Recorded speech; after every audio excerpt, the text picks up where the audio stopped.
Bayangkan kau menemukan album foto pernikahan tua di loteng rumahmu, berdebu dan usang. Pengantin wanitanya bukan hanya mirip dirimu, ia adalah dirimu, hingga detail terkecil di wajah dan gaunnya. Apa yang akan kau lakukan ketika rahasia di balik foto itu mengguncang seluruh hidupmu, menyeretmu ke dalam misteri yang melampaui waktu? Halo, sahabat bunga malam. Selamat datang kembali di kanal kami, tempat cerita-cerita penuh misteri dan emosi menyapa kalian. Malam ini, kami hadirkan kisah yang akan membuat jantunganmu berdegup kencang dan air mata mengintip di sudut mata. Jangan lupa klik subscribe, nyalakan lonceng notifikasi, dan ajak temanmu untuk ikut terhanyut dalam cerita ini. Siapkah kalian? Yuk, kita mulai. Angin malam bertiup pelan, menyelinap melalui celah-celah jendela loteng yang retak, membawa aroma tanah basah dan kayu lapuk. Mira berdiri di tengah ruangan sempit itu, dikelilingi tumpukan kardus yang berderit setiap kali lantai kayu tua bergoyang di bawah kakinya. Cahaya lampu senter di tangannya memantul liar, menciptakan bayang-bayang yang menari-nari di dinding, seolah menyaksikan setiap gerakannya. Ia dan suaminya, Ryan, baru saja pindah ke rumah kuno ini, peninggalan keluarga Ryan yang berdiri megah namun kelam di ujung kota. Rumah ini punya cerita, gumam Mira, napasnya membentuk kabut tipis di udara dingin.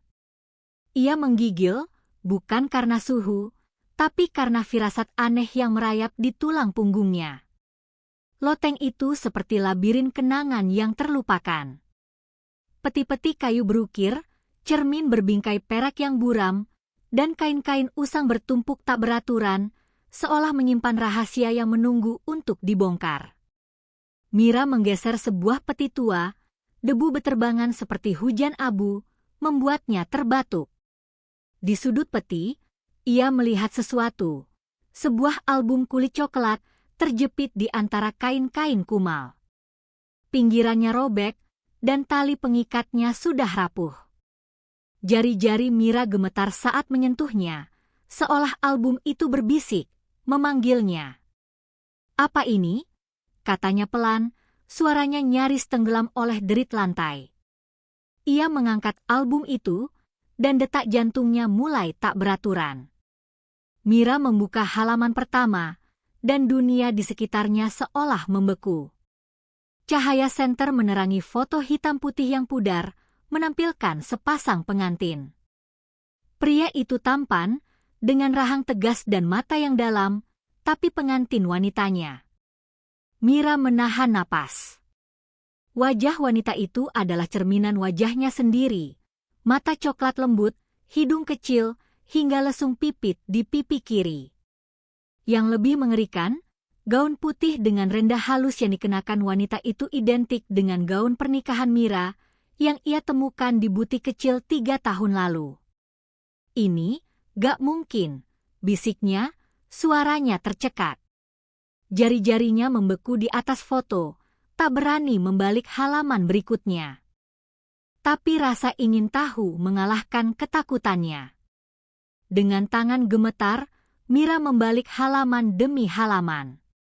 Setiap foto seperti menamparnya, wanita itu, dirinya, tertawa di pelaminan, menari di taman, memotong kue dengan senyum yang begitu familiar. Ada foto di mana wanita itu memandang kamera, dan Mira merasa seolah ditatap oleh dirinya sendiri dari masa lalu. Napasnya tersengal, dan senter di tangannya hampir jatuh. Loteng terasa semakin dingin, seolah udara di sekitarnya mengental. Di luar, angin menderu lebih keras, dan sebuah ranting mencakar jendela, menciptakan suara yang seperti tangisan pelan. Mira menutup album dengan keras, debu beterbangan kembali. Ia mundur, kakinya tersandung sebuah kotak tua, dan ia hampir jatuh. "Ini cuma mimpi buruk," katanya pada diri sendiri, tapi suaranya bergetar, penuh keraguan. Ia memeluk album itu erat-erat, seolah takut album itu akan menghilang, atau justru takut album itu nyata. Dengan langkah tergesa, ia berlari menuruni tangga loteng yang sempit, tangga yang berderit seperti sedang memprotes kehadirannya. Ia harus menunjukkan ini pada Ryan. Harus. Tapi di lubuk hatinya, sebuah pertanyaan mengerikan mulai menggerogoti. Apa yang akan terjadi jika Ryan tahu lebih banyak dari yang ia ceritakan? Di dapur, Ryan sedang mencuci piring, air mengalir pelan dari keran, menciptakan ritme yang kontras dengan kegaduhan di hati Mira. Cahaya lampu neon menerangi wajahnya yang tampan, tapi ada ketegangan di rahangnya saat ia menoleh mendengar langkah Mira. "Ryan?" panggil Mira, suaranya pecah, nyaris seperti jeritan. Ia meletakkan album di meja dapur dengan tangan gemetar, membuat piring-piring bergoyang. "Lihat ini. Sekarang." Ryan mengeringkan tangannya dengan serbet, matanya menyipit melihat album itu. "Mira, kamu baik-baik saja?" tanyanya, tapi nada suaranya terdengar hati-hati, seolah ia sudah tahu apa yang akan dilihatnya. Mira membuka album dengan kasar, menunjuk foto pengantin wanita itu. "Ini aku, Ryan. Ini wajahku. Dan gaun ini gaunku. Bagaimana bisa?" Suaranya meninggi, campuran antara ketakutan dan kemarahan. Ryan menatap foto itu dalam diam, dan untuk sesaat, dunia seolah terhenti. Matanya melebar, dan wajahnya memucat, tapi ia cepat-cepat menutup ekspresinya dengan senyum kaku. "Mungkin, cuma kebetulan, sayang," katanya, tapi suaranya bergetar, penuh kepalsuan. Mira menatapnya, matanya mencari-cari kebenaran. "Kebetulan? Ryan, jangan bohongi aku. Kamu tahu sesuatu, kan?" Ryan menunduk, tangannya mencengkeram tepi meja hingga buku-buku jarinya memutih. "Mira, aku tidak tahu apa yang harus kukatakan," katanya, suaranya parau, seolah menahan air mata. Mira merasa dadanya sesak. Ia menarik kursi dan duduk di depan Ryan, memaksanya menatap matanya. "Aku istri kamu, Ryan. Aku berhak tahu. Apa yang kamu sembunyikan dariku?" Air mata mulai menggenang di matanya, bukan karena sedih, tapi karena ketakutan bahwa hidup yang ia kenal selama ini mungkin hanyalah ilusi. Malam itu, Mira tak bisa tidur. Ia duduk di sofa ruang tamu, album terbuka di pangkuannya, menatap foto-foto itu berulang-ulang hingga matanya perih.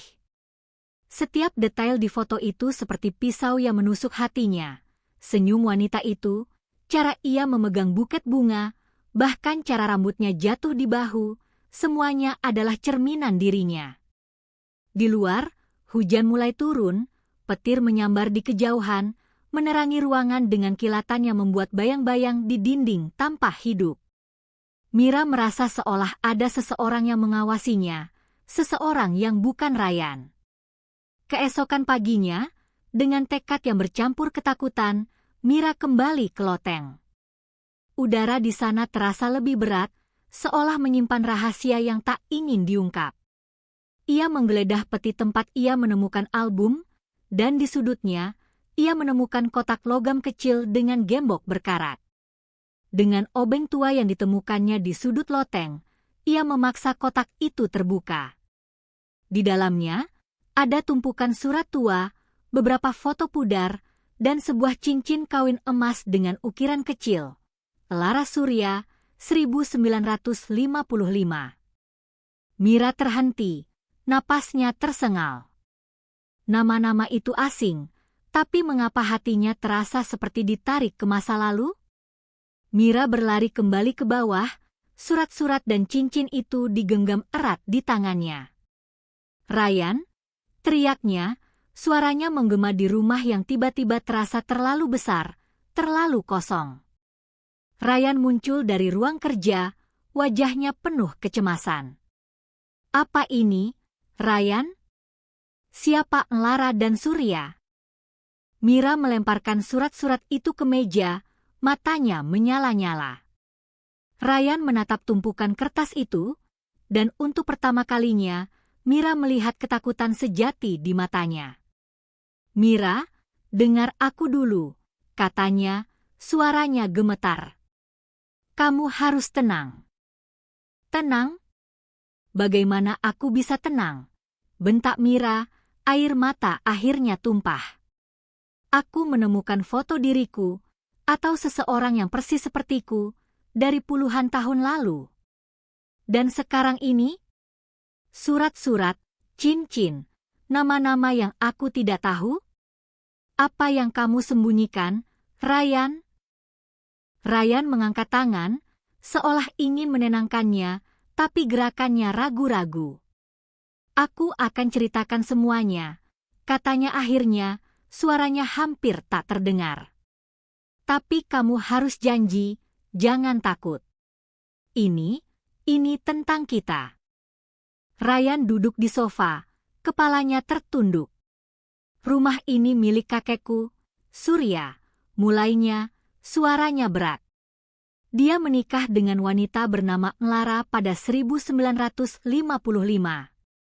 Mereka sangat saling mencinta, tapi Lara, dia meninggal dalam kecelakaan tragis setahun setelah pernikahan mereka. Kakek tidak pernah pulih. Dia percaya Lara akan kembali dalam wujud lain untuk bersamanya lagi." Mira mendengarkan, jantungnya berdegup kencang. "Dan kamu pikir aku Lara?" tanyanya, suaranya bergetar antara takut dan tidak percaya. Ryan mengangguk pelan, matanya berkaca-kaca. "Ketika aku bertemu kamu, Mira, ada sesuatu yang aneh. Wajahmu, caramu bergerak, bahkan gaun yang kamu pilih untuk pernikahan kita. It's like Yves and it all before." Kakek pernah menunjukkan foto Lara, dan ketika aku melihat album itu tadi malam, aku takut, Mira.